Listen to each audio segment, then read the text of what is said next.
Hola oyentes de Radio Sefarat, ya saben que cada semana tenemos una cita con el historiador argentino Ricardo López Gotis. ¿Qué tal, Ricardo? Hola, ¿qué tal, Jorge? ¿Cómo estás? Bueno, a diferencia de la serie de programas que hicimos sobre las edades del totalitarismo, en el nuevo desorden mundial, no hablamos de historias del pasado, sino de historias del presente casi, porque estamos ahí al borde de las situaciones actuales, pero siempre mirándola con la perspectiva de dónde surge esto, ¿no? Y esto es lo que queremos ver, especialmente ahora que se está extendiendo, o desde hace mucho tiempo ya hay una corriente de algo así parecido al yihadismo en el norte de África, en el África subsahariana, en una zona conocida, aquí en España se le llama el Sahel, en Argentina creo que lo llaman Sahel, pero es esta zona más o menos desértica, más o menos de predominio musulmán. ¿Y qué es lo que está pasando allí, Ricardo? Y claramente,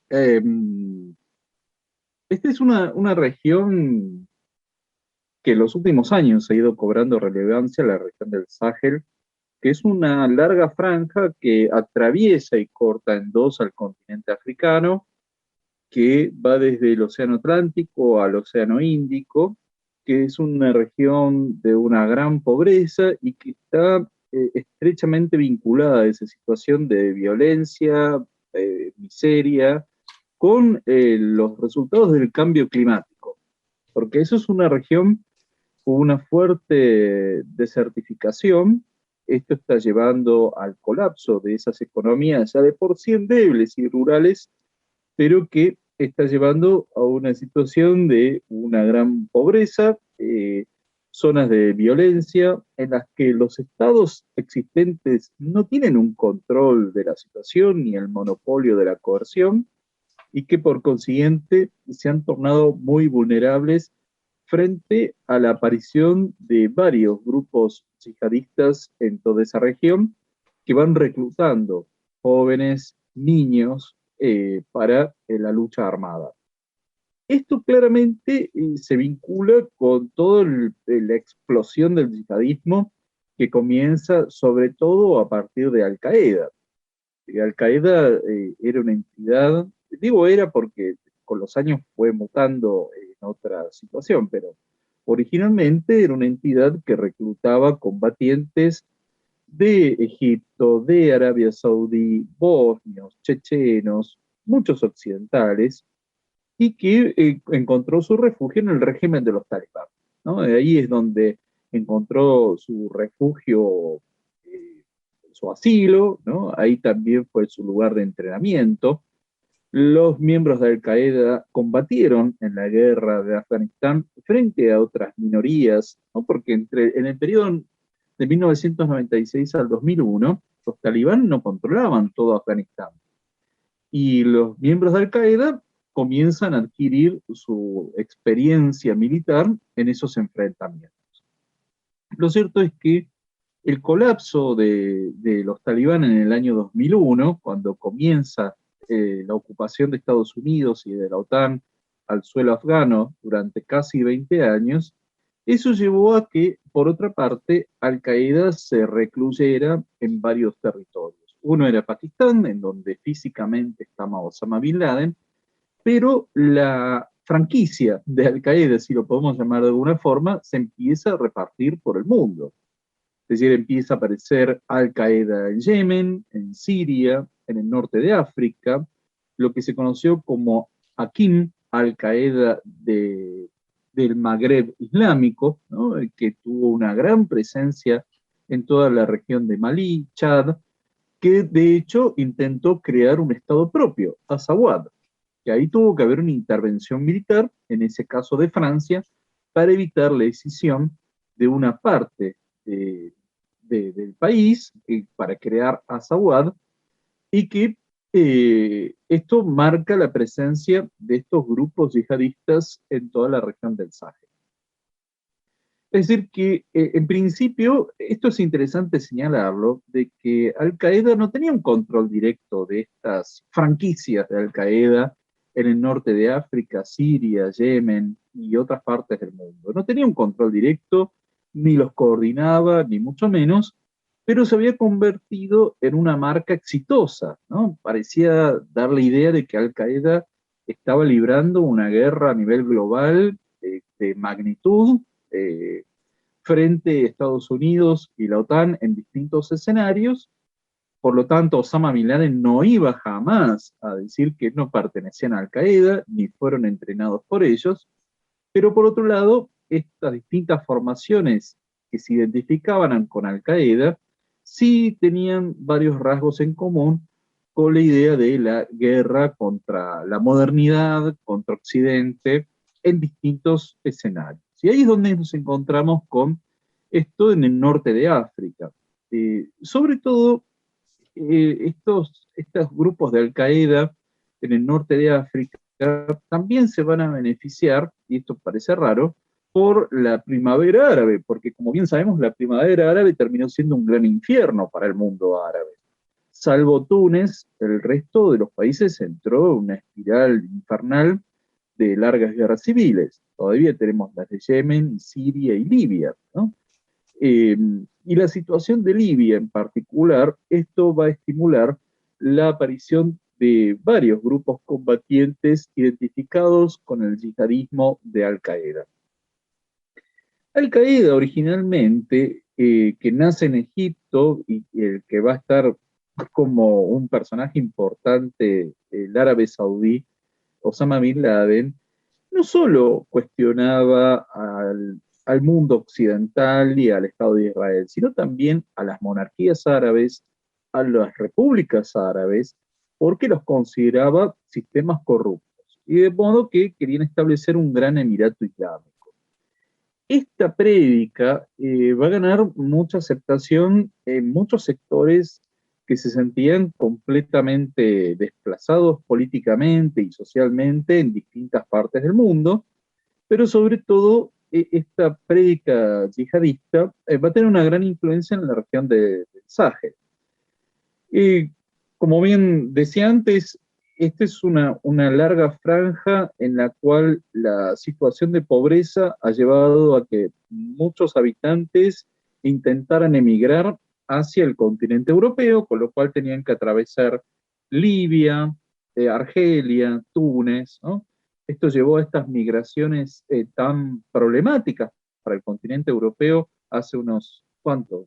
10 años atrás, ¿no?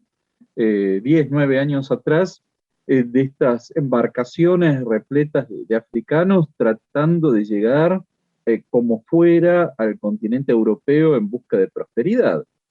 Lo que ocurría en muchas ocasiones es que eran esclavizados, que eran utilizados como milicianos. Por otra parte, estos grupos yihadistas suelen capturar niños para utilizarlos como soldados, con lo cual la socialización que reciben es dentro de un grupo armado. En esto no hay ninguna novedad, lamentablemente, pero es un fenómeno que en el continente africano tristemente es bastante frecuente, esto de la utilización de los niños como milicianos, con lo cual tienen todo un proceso de socialización completamente aparte y una lectura muy antojadiza de lo que es el Islam. De hecho, se ha dado el caso de que las primeras personas condenadas por destrucción del patrimonio cultural han sido miembros de estos grupos de Al-Qaeda, que han hecho destrucciones en Malí de antiguos santuarios y que de hecho han sido condenados por el Tribunal Penal Internacional por violar tratados internacionales que de hecho Malí había firmado en protección del patrimonio cultural. Es decir, había una postura no solo de ataque frente a los estados establecidos en África, sino también de destrucción del patrimonio cultural, de destrucción de bibliotecas, de destrucción de libros, de imposición de un régimen teocrático, con la captura de niños. Y en esta situación no vamos a encontrar a Estados Unidos involucrándose, sino a Francia. Esto que Sobre todo en América Latina es muy raro, en Europa ya están más acostumbrados a estas intervenciones francesas en suelo africano, pero Francia tiene una gran presencia militar en el continente africano, ya sea en el norte como en la región subsahariana, y de hecho junto a varios países de África ha formado el G5, el Sahel 5, en el cual Francia ayuda, entrena y tiene presencia militar en varios países.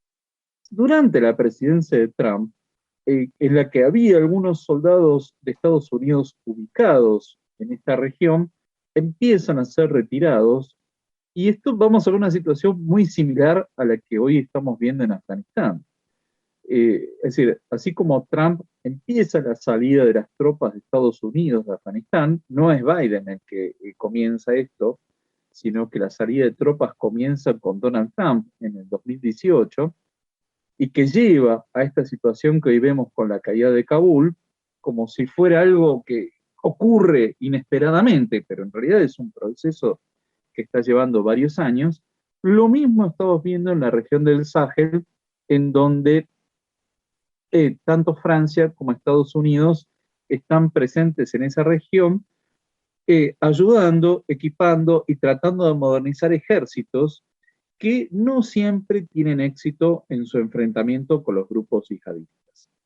Ahí se combina entonces la región del Sahel una situación que es la de los resultados catastróficos del cambio climático en el avance del desierto sobre el África subsahariana, creando situaciones de extrema miseria, migraciones. Esto da lugar a situaciones de una gran violencia política, la utilización del clientelismo político y el reclutamiento de muchas personas voluntariamente o no en estas formaciones yihadistas que dan un marco de contención religiosa, social, a personas que están completamente a la deriva y en condiciones de extrema miseria. Sin duda es una situación terrible la que están viviendo y bueno, como tú señalas, pues están allí ya los mimbres para construir una nueva crisis de estas que los medios de comunicación van a tildar de que nadie la vio venir, ¿no? Evidentemente hay mucha gente Pero en Radio Sefarad sí la vimos venir. Sí, bueno, tú, lo hemos visto con el programa sobre los talibanes hace pocas semanas, 2 o 3 semanas, y lo del Sahel, que es un proceso que se va acumulando. Hemos visto de vez en cuando alguna noticia más particular, por ejemplo, los problemas de piratería en Somalia, como si fuera una cosa exótica, o procesos también que son preocupantes con el grupo Boko Haram, pero lo que tú mencionabas, estas franquicias existen prácticamente en todas partes, incluso en el Sinaí egipcio hay un grupo de Al-Qaeda del Sinaí, ¿no? Que se enfrenta por una parte a Israel, pero eso es casi lo de menos, porque la mayoría de sus actividades van dirigidas contra el gobierno del Cairo. Así que tenemos una África bastante agitada y no en los sitios que tradicionalmente consideramos como problemáticos dentro de África, como han sido Sudáfrica en el pasado o Zimbabue o incluso el Congo, que parece que es un estado imposible de consolidarse, ¿no? Sino que también tenemos este problema en el norte de África que, como bien decías, se nuclea o su centro está en el sur del Sáhara, pero la onda expansiva va a llegar inevitablemente también a los países del Magreb, ¿no? Exactamente. Entonces, vamos a empezar a ver el gran mapa de este desorden mundial que emerge después de la segunda, digamos, después de la Guerra Fría, para entender qué es lo que está ocurriendo en toda esa región, porque tarde o temprano termina afectando al resto. Y ahí vamos a hablar de Boko Haram, de Akim, Al-Qaeda del Magreb Islámico, de Al-Shahab, ¿no? Es decir, que hay varias formaciones que están actuando y que son actores no estatales, porque una de las características del nuevo desorden mundial es que los actores no estatales están teniendo una gran presencia y mueven el tablero del escenario mundial. Entonces hay que empezar a prestarles atención y bueno, así como hemos hablado de los talibán hace más o menos un mes atrás, anticipándonos a lo que está ocurriendo, vamos a también a ir desarrollando qué es lo que son estos distintos grupos yihadistas y cómo se mueven en no solo el continente africano, sino qué influencia empiezan a tener sobre el Medio Oriente, sobre Europa y el resto del planeta. Bueno, ya les conviene a Biden y a Macron escuchar este programa, que no les pille el toro. Muchas gracias, Ricardo López Gotis, y hasta la próxima. Hasta la próxima, y como siempre, un gran saludo a la audiencia de Radio Sefarad.